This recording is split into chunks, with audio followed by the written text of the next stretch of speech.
nu, tad enerģetiskā aizsardzība izskatās sekojoši. Mums ir jāizveido tā ķauva ap sevi, un tad mēs sākam ar debesu enerģiju. Mēs turam rokās un jūtam ar rokām to debesu spēku, kas nāk mūsos. Un mēs atceramies, ka pastāv divi enerģijas centri vēl ārpus ķermeņa, viens virs galvas un otrs zem kājām, zemākā kājām. Un tāpēc mēs veidojam ar tam rokam, tā kā velkot šo debesu enerģiju šeit priekšā, un pa cik mūsu rokās jau ir tā gaisma, tad, kad rokas iet uz leju, tad mēs veidojam tagad priekšē sienu aizsardzības. Ieelpā. Un tā enerģija aiziet pusmetru zem kājām, izelpa to pašu aiz muguras. Vēlreiz. Ieelpa. Vēlreiz ņemam gaismu no debesīm.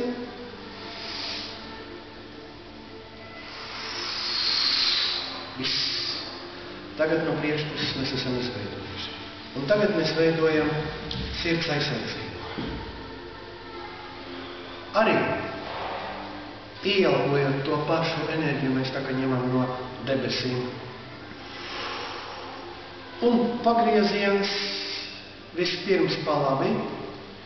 Viena roka paliek priekšā, un otra veido tādu pusapli ap sevi, lai izelpas beigās aizmugurē roka ir arī šajā līmenī.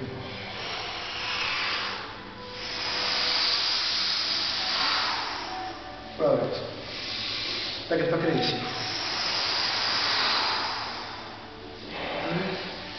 Divi.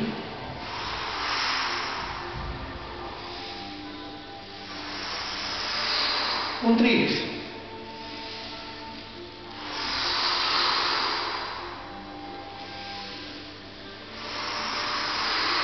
Tā, sākam slikšķi.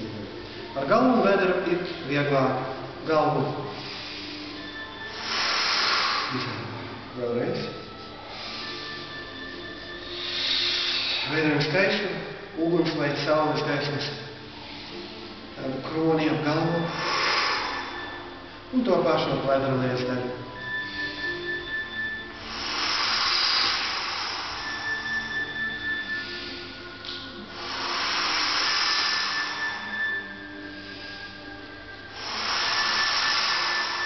Tagad mēs esam kādu laiku pasargāti. Paldies par uzmanību. Viss kārtībā. Viss.